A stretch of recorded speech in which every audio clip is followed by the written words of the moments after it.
Hello everyone, welcome back to my channel. My name is Anna and it's day 3 of my book WEEN. Today we've been doing scary books for winter, guys. If you still can't get enough of Halloween, there is always winter, which can equally be as scary.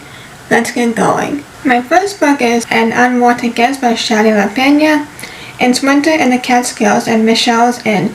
Nestled deep in the woods is the perfect setting for a relaxing, maybe even romantic weekend away. It's both spacious old rooms with huge wood-burning fireplaces, a well-stocked wine cellar, and opportunities for cross-country skiing, snowshoeing, or just cuddling up with a good murder mystery. So when the weather takes a turn for the worse and a blizzard cuts off electricity and all contact with the outside world, the guests settle in and try to make the best of it. Soon though, one of the guests turns up dead. It looks like an accident, but when the second dies, they start to panic. Within the snow-in paradise, something or someone is picking up the guests one by one, and there's nothing they can do but hunker down and hope they can survive the storm and one another. My next book is The Resort by Sarah Goodwin. Mila is on her way to sister's wedding at a beautiful mountaintop retreat with her husband Ethan, but when the directions send them down a narrow, steep road, Mila begins to think something is wrong. Then the car engine stops and won't start again. Stranded in the snowy mountains and with the night closing in, they make their way back down the road to where they saw a sign to turn off to an abandoned ski resort, with windows boarded up and the eerie sense they shouldn't be there.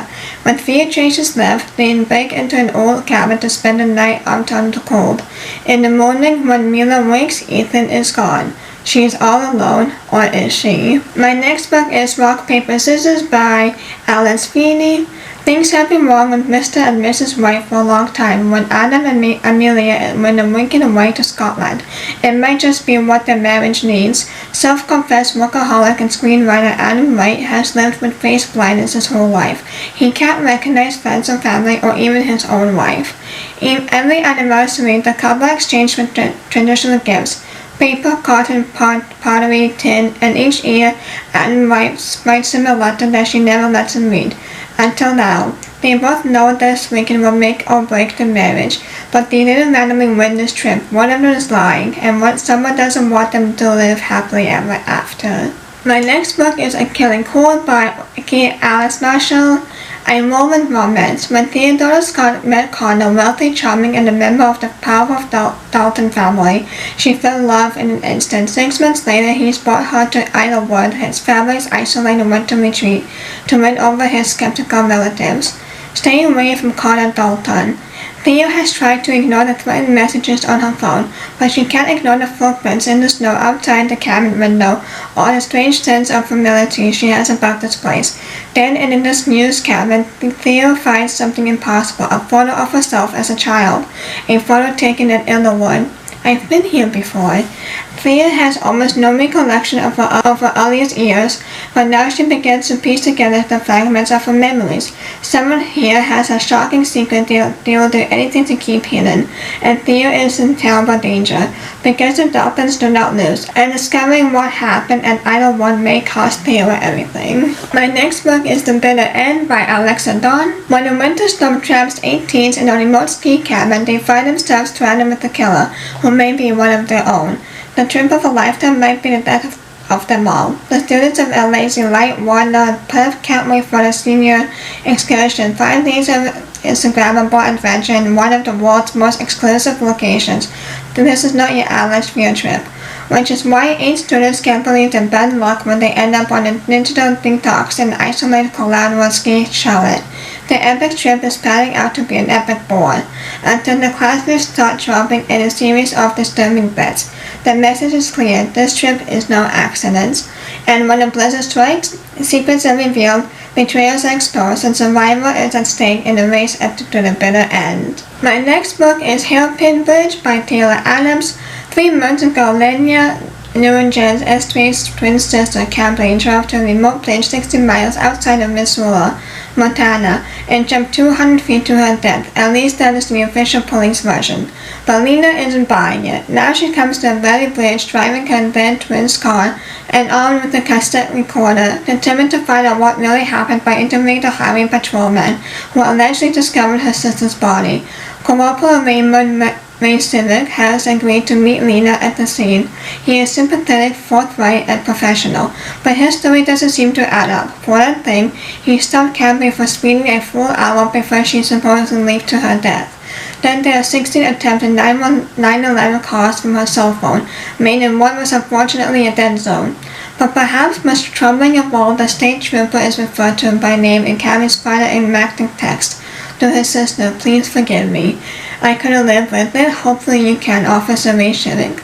Lena will do anything to uncover the truth, but as the twin sister finals hours come into focus, Lena's search turns into a harrowing tooth and nail fight for her own survival, one that will test everything she thought she knew about her sister and herself. My next book is A Haunting in the Arctic by C.J. Cook. The year is 1901 and Nicky is attacked and wakes on board the Old Man, a whaling ship embarked on what could be its last voyage. With the land still weeks away, it's just her, the fleeting ocean, and the crew. They all own something only she can give them. Now, over 100 years later, the wreck of the Old Man was washed up on the forbidding remote coast of Iceland. It's scheduled to be destroyed, but explorer Dominique fears an inexplicable pull to document its last days, even though those who have ventured into the wreck before her have met uncanny ends. On board the boat, Dominique will uncover a dark past filled with lies, cruelty, and murder, and her discovery will change everything, because she will soon realize she's not alone. Something has walked the floors of the Old Man for almost a century, something that craves revenge. And my next book is Secrets at Meadow Lake by Wendy Owens. It's actually the #1 book in Secret Killers. A group of college friends got away with unthinkable crime, or so they thought. 10 years after the fateful night, Riley and her friends all receive a mysterious invitation to spend the weekend at a cabin on Meadow Lake. It's obvious to all that it is a coincidence the gathering falls on the anniversary of the evening that changed their lives forever. Once everyone arrives, tension runs high into the midst of a snowstorm as everyone tries to figure out who brought them together and to what end. As the snow continues to fall, the body count begins to rise. The survivors must confront the dark past and the secret that brought them back together if they have any chance of surviving. My next book is One by One by Ruth Ware. A group of co-workers from a tech startup come for a retreat at a ski chalet in the French Alps, and everyone it seems has a secret or beef with one another. They all love to hate the company's enigmatic co-founder who goes missing during a ski outing on the first day.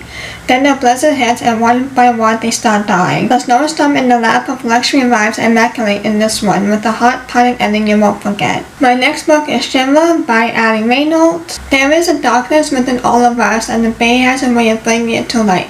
Everyone here has the secrets, but we're not going to look for them, because sometimes it's better not to know. Kina arrives in Sydney to surprise her best friend, shocked to learn that she is going to marry a boy she had just met. But Mickey and her fiancé Jack are about to go on a journey, and Kina finds herself accompanying them. The Bay of Silver is a beautiful, wild, and dangerous remote spot for surfing deadly waves, cut off from the rest of the world. Here, Kina meets a mysterious group of people who will do anything to keep their paradise a secret. Sky, Ryan, Clement, and Victor came to surf the waves and disappear from life. What will they think of Kina showing up unannounced? As Kina is drawn into the world, she sees the extremes they are willing to go to get the next thrill, and everyone seems to be hiding something. What has your best friend gotten involved in, and how can she push her away? But one thing is quickly becoming clear in the Bay: no one ever leaves. So this is a translation. I'm not really sure what's translated from. It sounds Spanish, but I could be wrong, so I don't know what is translated to. So yeah, that translation might not be it. It might not make sense, but that's what it has been translated to. My next book is Breathless by Amy McCulloch. I feel like I have read this, but I can't remember it. I read so many books, oh my gosh. Oh, I have read actually, but I will be showing it to you regardless just because I think it's so fascinating. And it's actually been inspired by the author herself as well, so that's kind of cool. But yeah, so this is Journalist Cecily Wong is in over her head. She's come to Manaslu, the 8th highest peak in the world, to interview internationally famous mountaineer Charles McVie on the last leg of a record-breaking series of summits. She's given up everything for the story: her boyfriend, her life savings, the peace she's made with climbing failures in the past, but a career-making opportunity.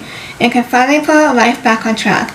But when one climber dies in what everyone else assumes is a freak accident, she fears the expedition is in danger, and by the time a second climber dies, it's too late to turn back. Stranded on a mountain in one of the most remote regions of the world, she will have to battle more than the elements in a harrowing fight for survival against a killer who's picking them off one by one. So it was actually not bad from what I can remember, but I thought I'm included anyways, because it's really cool to hear the story. And the last one is In the Thin Air, a personal account of the Mount Everest disaster by John Craig-Newell. When John Craig-Newell reached the summit of Mount Everest in the early afternoon of May 10, 1996, he hadn't slept in 57 hours and was reeling from the brain-altering effects of oxygen depletion. As he turned to begin his long, dangerous descent from 29,728 feet, 20 other climbers were still pushing dodgily toward the top. No one had noticed that the sky had begun to fill with clouds.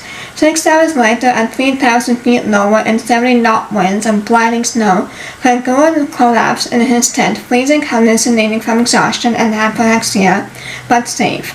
The following morning, he learned that 6 of his fellow climbers hadn't made it back to the camp and were desperately struggling for their lives. When the storm finally passed, 5 of them would be dead, and the 6th so horribly frostbitten that his right hand would have to be amputated. So I guess this is the story of the author himself and how he climbed the Mount Everest, from what I understand of the summary. So it'll be quite interesting to see how he had to go through and such. But and honestly, the only real killer is Mount Everest itself. So I don't think, sure, humans can be terrifying, but if you know nature, that can also be really, really terrifying than humans themselves.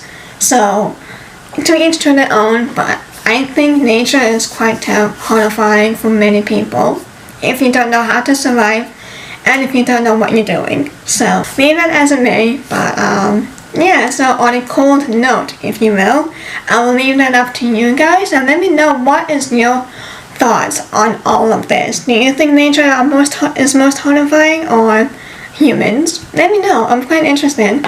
But anyways, that's it for my scary winter books to read, for winter, if you still want more of the thrills. But otherwise, please like, comment, subscribe if you've been so enough right every time I post. Adios.